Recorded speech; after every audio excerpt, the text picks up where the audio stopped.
Hi friends! Today's video is going to be a mid-year check-in. I'm going to be talking about things that I've been reading so far this year, all the stuff that I've been enjoying, whether it's new to me or they are rereads.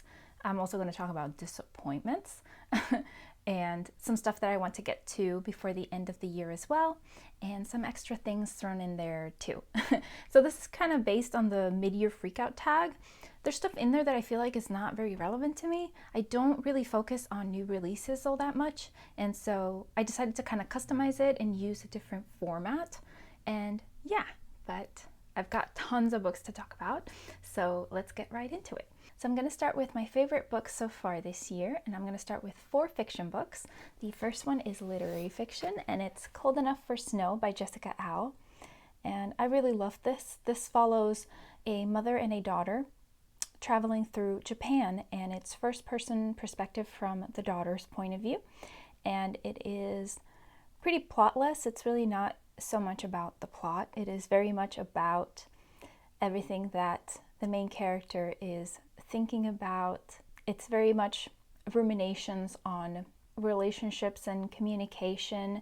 She is struggling to make a connection with her mother, and this is what the point of the trip is, to try to have her mother learn who she is, what kind of person she is, the things she likes. She wants her mother to know her the way that she would like her to know her.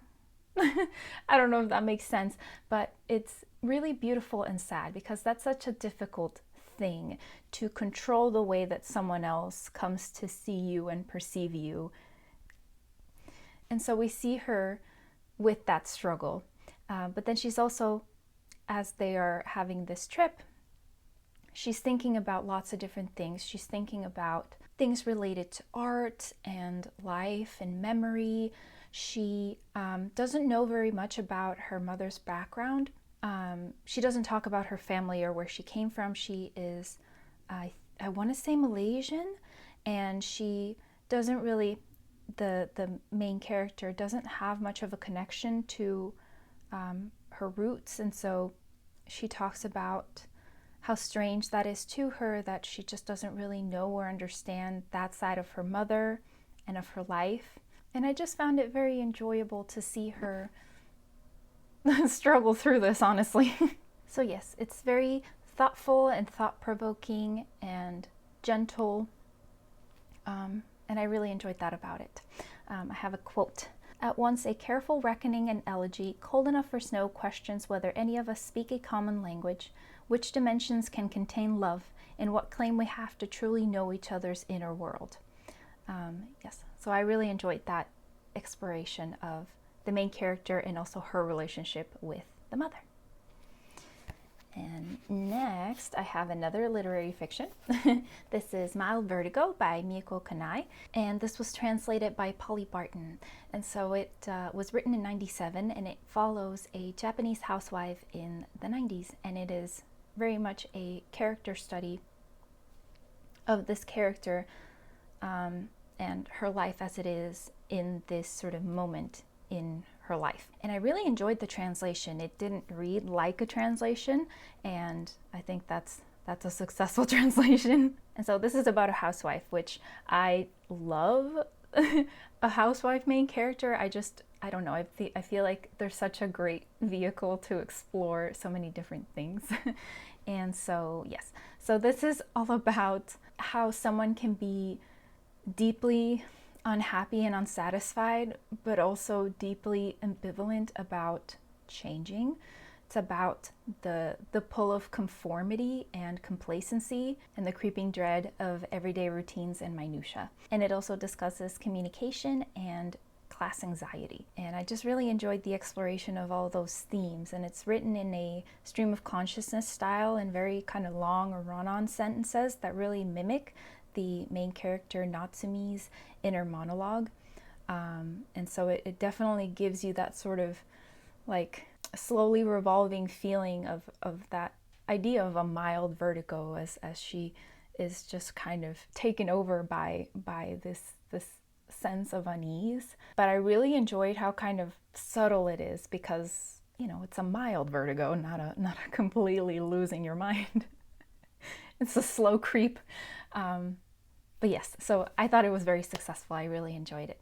And then, there's also an afterword by Kate Zambrino, and I also enjoyed that a lot at the end of the book. Her sort of thoughts and insights were really interesting. And so I'm really happy with this edition. So the next book I'm going to talk about is Eileen by Otessa Moshfegh, which I read earlier in the year, and I don't think I've mentioned yet on my channel, but this was great. So this is, I guess it might fall into the thriller category. It definitely follows a conventional narrative, complete with a big plot twist at the end. But I think that the strong suit of this novel is still the character study of Eileen herself. I love her, okay? I love weird, creepy Eileen. And so the story is told from the perspective of a much older and happier Eileen, who is talking about, very openly about how, what came about that caused her to finally leave her unhappy life when she was 24 years old. And as a 24-year-old, she had been living codependently with her alcoholic father, working at a juvie, just doing secretary type tasks. And then a new coworker comes in who is this really beautiful, alluring woman, and that sets off the chain of events that causes her to finally make a change in her life. And I think this novel is very well known for really not shying away from all the gritty and nasty details about Eileen's character. I think that most people would call her unlikable, but she is also pretty unhealthy and unsanitary. And she's also pretty unreliable, and I just really enjoyed it though. I don't know, I feel like when people talk about how they're so disgusted by certain details, I find them funny. It just works. I don't know. I'm just like, so I don't know. I guess if that works for you, then it works for you. And the final book that I'm going to talk about for the fiction section is The Glutton by A.K. Blakemore. I have talked a lot about this book in my channel, so I'm going to try to be really brief. But so this book is historical fiction, and it follows Terare, a real figure in history in the 1700s who became famous for being able to eat very large amounts of food and also things that are really not edible. And it creates a story for him where it discusses whether, you know, a monster is born or if they are made. And I really enjoyed the writing in this. The author is also a poet, and her writing is just beautiful and does a wonderful job of mixing beautiful things with also very grotesque things. It's almost fairy tale-like, I think, because there's a whimsy about it, but there's no actual magic, and it's definitely leans into like the dark and gritty side of things. So next I have two nonfiction books to talk about. The first one is This Little Art by Kate Briggs, and this is such a great book. So this is all about the art of translation and why she loves translating so much. And she does it in a really wonderful way. It's like she's talking to you, but you're also in her head. And it's almost conversational, but it's also the way that a person talks to themselves. And I just found that so enjoyable. It's funny because right at the beginning, at first, it felt a little bit tedious because she is delving so deep into the details of trying to really explain what she means. And so it felt a little bit complicated, but then, I don't know, then all of a sudden, pretty quickly, it just clicked for me, and I just really, really enjoyed it. And she does such a great job. It's like you're listening to a friend talk about something that fascinates them, and in turn you get fascinated by it. Maybe not every single point hits as strongly for you as it does for them, but you still enjoy hearing them talk about it, and it makes you want to be as into things as they are about this thing. And so in this, she is mixing her thoughts and ideas and experiences with translating with other translators' experiences with translating, and also with the authors that they translated. And she just manages to make it so engaging and interesting.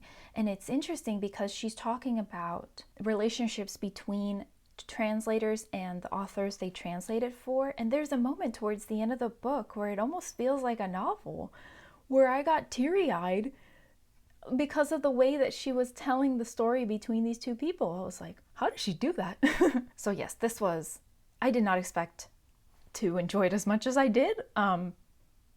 Yeah, she just manages to do a lot of really cool things in here. And it also made me really appreciate translation as well. And the second nonfiction book I'm going to talk about is A Ways of Seeing by John Berger.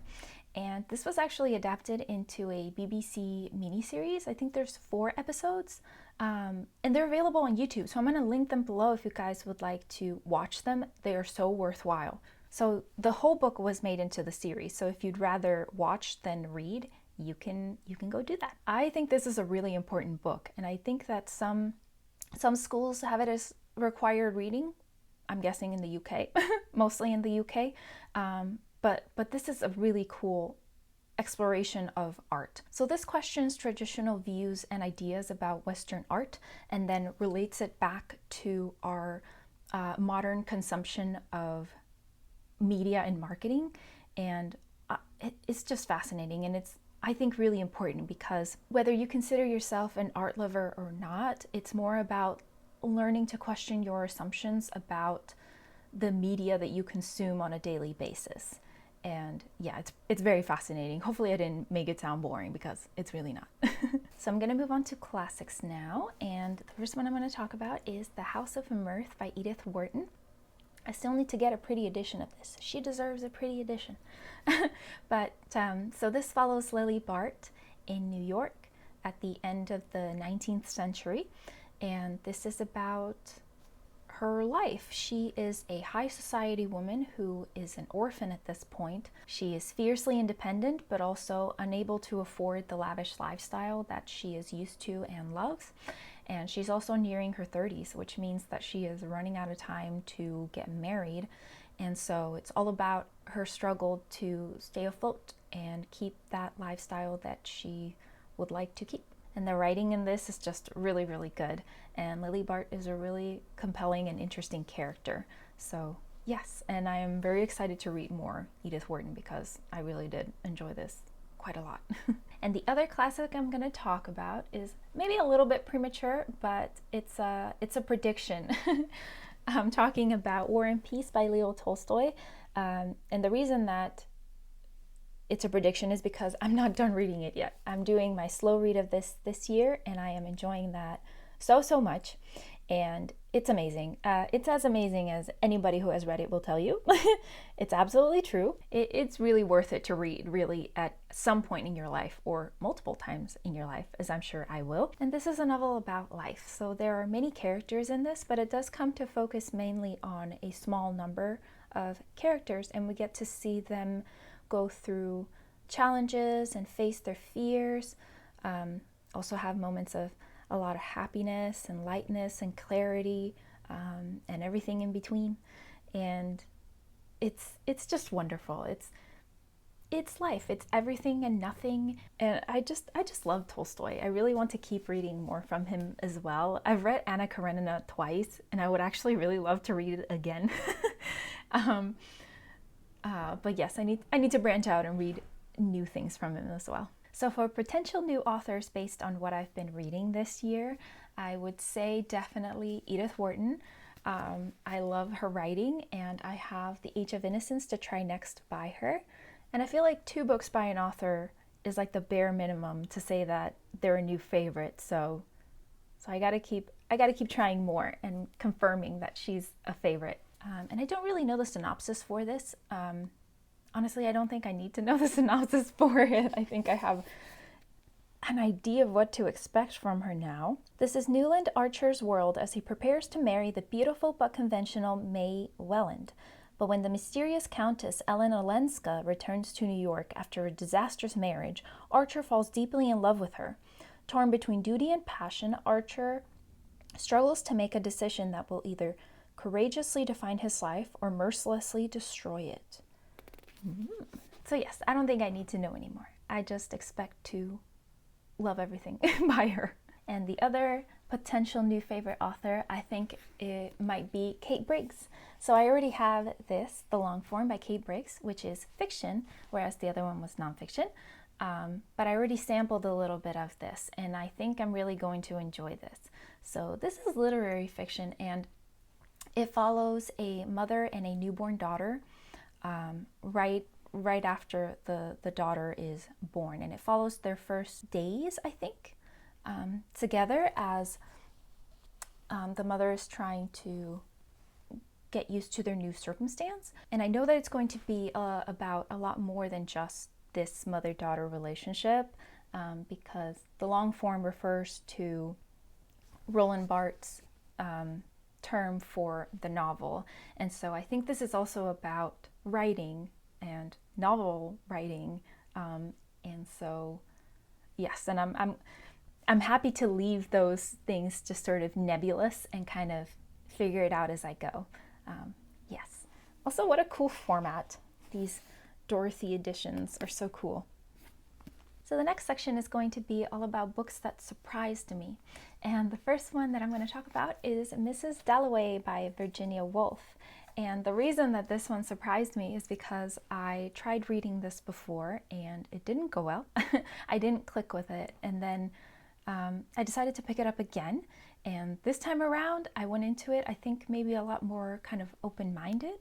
And I ended up really enjoying this. So this is also a novel about life, but done in a very different way than War and Peace. So this is written in the stream of consciousness style, and it follows Mrs. Dalloway, who is, at the beginning of the book, is heading out to pick up some flowers because she is going to have a party that evening. And so the focus doesn't just stay on Mrs. Dalloway as the day goes by, because this novel takes place in just one day. The sort of focus and consciousness switches from Mrs. Dalloway to other people as she is walking through London. And so it sort of swings around and ends back at her house during her dinner party that night. And it was just really wonderful. It's very thinky, but it's also very feely. If you go into it very kind of open-minded, just open to the experience and getting whatever you might from it, I think that's the best way to end up enjoying it. But yes, on a second try, it really worked for me. So yes, definitely a surprise. Another book that I ended up picking up very spontaneously and was a fun surprise because of how much I ended up enjoying it was A Good Man is Hard to Find by Flannery O'Connor. I will link to the video where I talked about this. I think it might have been my last reading update. So this is a short story collection, and the titular story is the first one in the collection. I really loved it. I thought it was kind of mind-blowing. So it follows a family of 2 parents, 2 kids, and a grandmother on a road trip while a group of murderers is on the loose.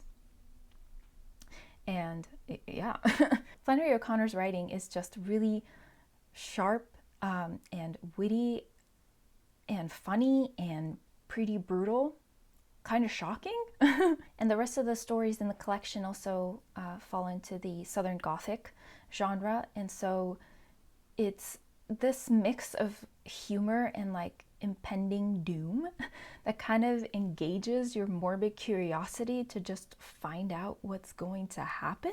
And some of the standout themes within the stories are social and moral hypocrisy, racism, and ignorance and willful ignorance. I think that the first story and probably the last 4 stories are the strongest in the collection. But overall, I still really enjoyed the full collection. And so this has made me a lot more interested in trying more Southern Gothic writers, which I will touch on later in the video. But for now, we're going to move on to the last book that surprised me is The Pillow Book by Say Shonigan. And I've also talked about this one in other videos, so I will try to be brief. But this was also a bit spontaneous because I picked it up for a group read kind of on a whim, and Honestly, the group was pretty dead. They didn't really talk much about this while we were supposed to be reading it, but I'm still really glad that I picked it up because I ended up enjoying it so much more than I expected to, which is great. So this was written by Sei Shonagon in the 11th century in Japan. She was a real person, and it's a collection of miscellaneous writings.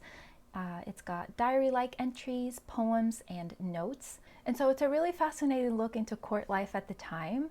But probably my favorite thing was just getting to know Shonagon herself. She's just so cool. And it's really fascinating to have a first-hand account from so long ago because she feels real and relatable. You know, I feel like sometimes it can be hard to picture people in the past because it feels like the past was so different. But this really makes it feel like people are more similar to people now than not. And so yes, I think Shonagon was really cool. And it was fun to get to know her. Okay guys, we're getting on to disappointments. I'm gonna do my absolute best to not rant. So the first book that was a disappointment to me is La Hija Unica, or Stillborn in English, by Guadalupe Nettel. And the first issue is that I definitely had a certain expectation, and that's not what this book was about at all, which is not the book's fault, but it's still part of my disappointment. So the book follows two young women who are very good friends, and growing up, they both feel very strongly that they don't want to have children. But then eventually one of the two friends gets married and decides that she does want to have a child. And the narrator is the one that does not want to have children. And this is pretty much the intro that I heard from people on BookTube that I heard talking about this when I decided to pick this up. And so I thought that this was going to be an exploration that would kind of speak to the strong ambivalence and hesitation that I think a lot of millennials and Gen Z feel about having children. But that was not at all, not at all what this was about. So one plot line follows the friend who is the one who is going through a very difficult pregnancy and beyond that. And I think that if the book had followed her perspective and her story alone, it would have been much stronger. What it does is that it actually is from the point of view of the friend, who is a self-insert for the author, because the point of this book was for the author to tell her friend's story, to do with her difficult pregnancy and beyond. And so it's really her side of the story that I thought was just so convoluted and not good. She's a single career-focused woman, and she has a neighbor who is a single mother who is struggling to care for her young child. I think he's about 10 years old, maybe 9 or 10.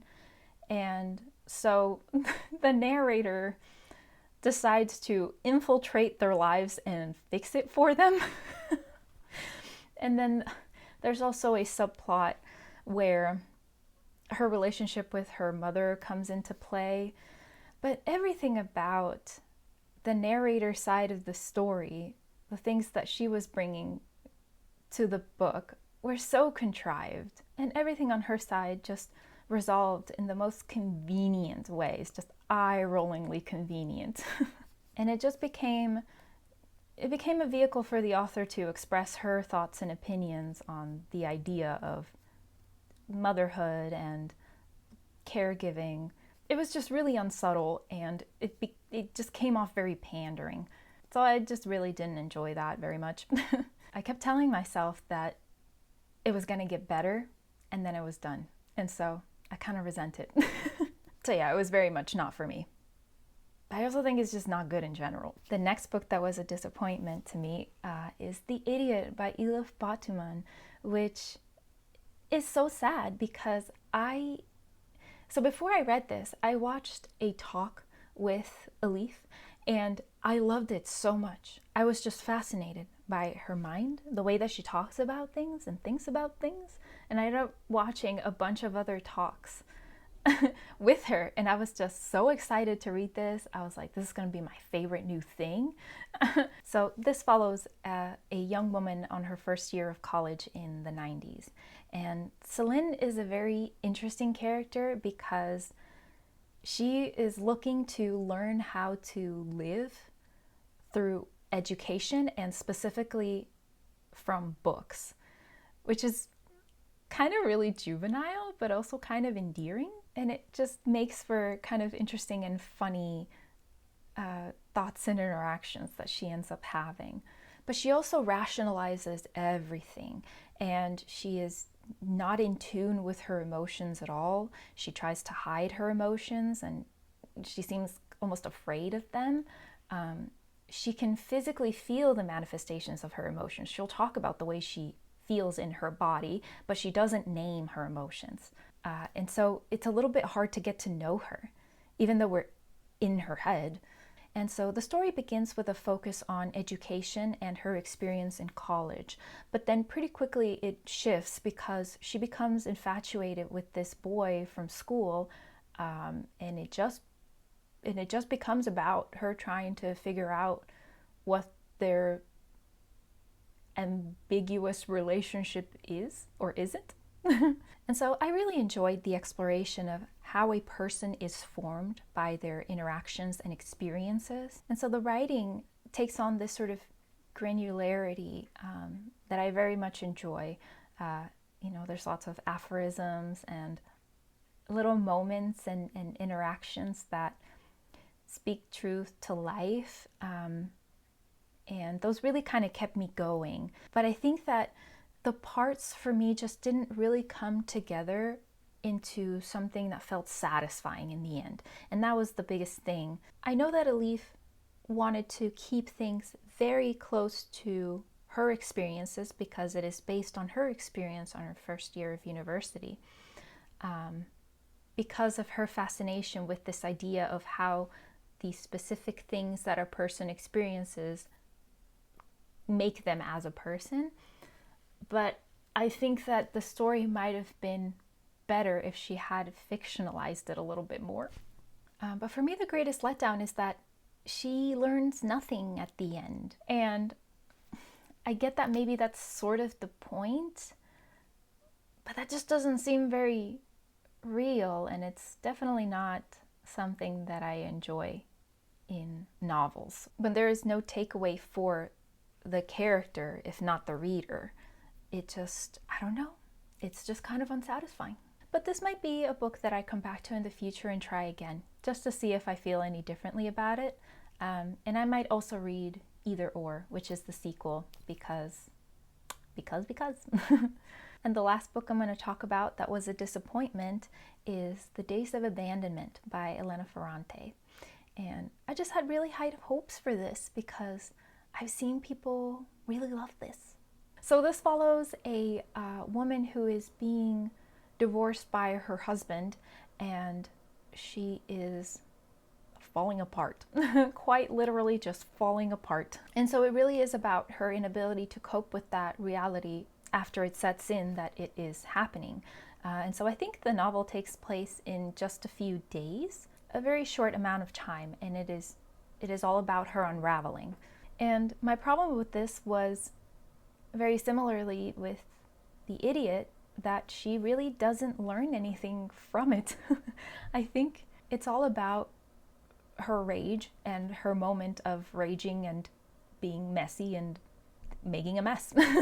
I don't know. I guess if that is cathartic or entertaining in itself, then that might be satisfying in itself, but I just really hoped that she would be able to take some of the things that, because you're in her head as she's going through these things, and she keeps repeating these thoughts and memories connected to women in her past, and I just kept wanting her to make some connection with some kind of greater understanding about why things were happening the way they were happening or something. So I don't know. I might just not be so much into the whole female rage thing, especially if the whole point is to just live in the rage and not so much about learning from it. So if you want to read about a grown woman throwing a massive tantrum and not learning anything from it, here you go. But judgment aside, I do think that if you like the idea of being inside a very chaotic mind as someone is unraveling, and that sounds like it would be cathartic or entertaining, then that would be a reason to enjoy this. So 2 new characters that I have fallen in love with this year so far in my reading are Delphine from Between Two Fires. I love her so much. I love a young woman character who is kind and strong and powerful, even if she is not necessarily physically powerful. I love that. And also Pierre from War and Peace. I think I relate to him a lot. Not so much in, marrying the wrong person for lust, but in his search for meaning and purpose, and wanting to just be a good person. Now for my favorite rereads so far this year. I actually would love to continue to make time for more rereads because it's just so enjoyable, guys. If you're not used to doing it, I so recommend trying it. It's very fun. But yes, so the first book I'm going to talk about is The Remains of the Day by Kazuo Ishiguro.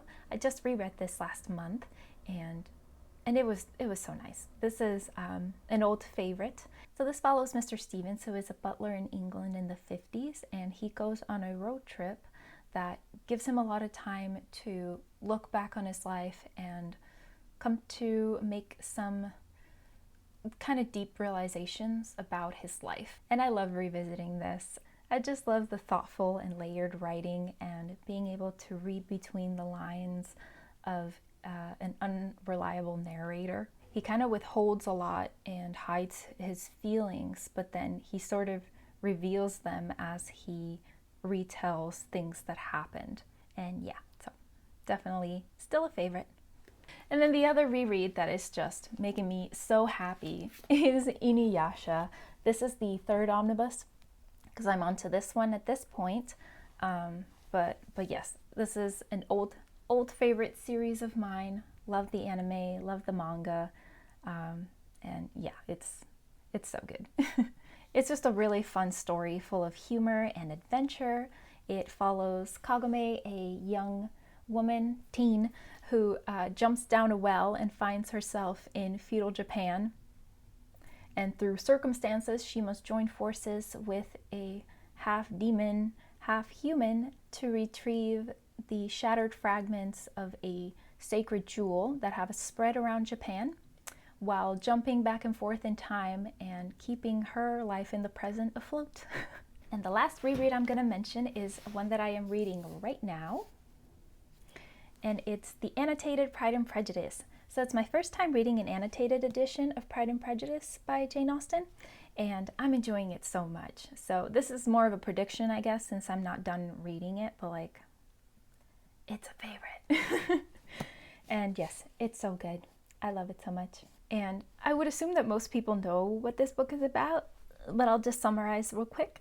This follows the Bennet family in England in the early 1800s, and they have 5 unmarried daughters, and a rich bachelor called Mr. Bingley is about to rent the nearby estate and bring some friends and family, which causes lots of interest and excitement in the town. And it's a novel of manners, and so it's all about the deceiving nature of first impressions and hasty judgments. And it's great. It just never gets old. So now I'm going to be talking about some books that I would love to read before the end of the year. And some of these are related to readathons that will be happening later in the year. So that gives you an idea of some readathons I'll be joining. And the first one is just a personal goal of mine to finally get to this one. This is Jack by Marilynne Robinson.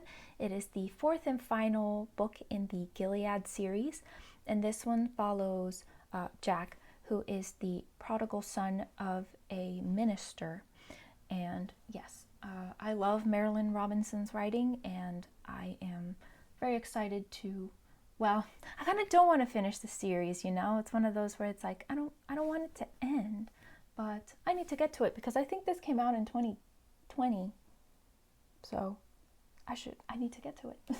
So the rest of the books that I'm going to mention are all associated with readathons that are happening later in the year.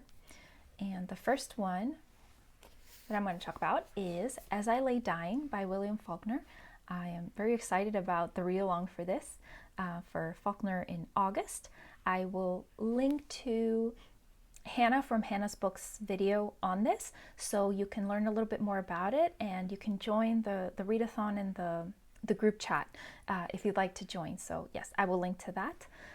But this is a novel that is also under the Southern Gothic genre, like I mentioned earlier in the video, and I'm very interested in trying this too. So I don't know much about it. I sampled a little bit and I was fascinated by the writing, but I think it follows the story of a family traveling through the Mississippi countryside who are going to bury the matriarch of the family called Addie. And it has kind of an unusual narrative style. It's considered a bit challenging, and that just sounds really kind of fun and fascinating to try. So I'm very excited to get to this in August. Next, I have The Odd Women by George Gissing. And so this one's going to be in October for Victober, and I'm excited to try it. I've had it on my shelves for a little while. So again, I don't know too much about it, but I know that it's all about women at the turn of the century who chose not to marry and decided to focus on their careers and become self-sufficient. And it's kind of interesting that it chooses to term these women odd women instead of a term that was also popular at the time, that was new woman, you know, kind of turning slightly negative. I guess it mirrors that kind of ambivalent take that people had at the time about these women. So yeah, we'll see how that goes. And so the next one also fits into Victober. It comes from a personal goal of mine for the year to read my first Anthony Trollope. And the book that I think I'd like to try first by him is The Way We Live Now. I believe it's maybe his most popular. I think I read that somewhere. I don't know too much about it, but I know that it's a Victorian novel that focuses on class, money, and power. And honestly, that's all I need. Next is The Masque of the Red Death by Edgar Allan Poe. And I do specifically want to read this little edition because it has some other stories in here. But I've just been really wanting to read some more Edgar Allan Poe, but I always feel a lot more inspired when when it's around the fall, you know, Halloween. So I might read this for Spookathon, or I might read it earlier than that. We'll see. Around that time, around October, I always start wanting to read more horror and kind of spooky reads. Lots of horror manga and other things. So yes, but I'm excited to get to this little guy since I bought this little book earlier this year and I'm inspired to pick it up. And along with that, I haven't bought it yet, but I saw that I didn't know that Edith Wharton has a short story collection of ghost stories called Ghosts. I definitely want to read that. Don't know anything about it, but I am very fascinated, and I will definitely be looking into that as well. And the last book I'm going to talk about is Red Comet by Heather Clark. So this is a biography of Sylvia Plath, and I've heard amazing things about it. It's a big chunker, but I think that it might be cool to listen to on audio. So for Nonfiction November, I've also just been realizing I haven't been reading a ton of nonfiction this year. Usually I'm much better at, you know, including some nonfiction every month, but haven't been so great about it. So I in general would like to try to prioritize a little bit more nonfiction and memoirs and things. But this book I definitely would like to get to. I'm just so interested in learning more about Sylvia Plath. So that's all the books that I have to talk to you guys about. I hope you enjoyed hearing me talk about them. I have other sort of projects and ideas for things I would like to read, but I just wanted to keep this list kind of concise and not too big. I'm really enjoying branching out and trying different kinds of genres. Like right now I just finished reading Between Two Fires by Christopher Buehlman, and I enjoyed that so much. And I don't typically read or gravitate towards fantasy or you know, that mix of like horror, fantasy, but I've just been enjoying stepping out of my comfort zone a lot, and I feel like I might keep that up. I might try some more fantasy. So I hope you enjoyed watching me talk about all the stuff that I've enjoyed and maybe not so enjoyed this year so far. So yeah, let me know if you guys are staying within your comfort zone this year or for the rest of the year, or if you like trying different genres. Yeah, let me know how your reading year is going. And yes, thank you so much for watching, and I'll see you next time. Bye.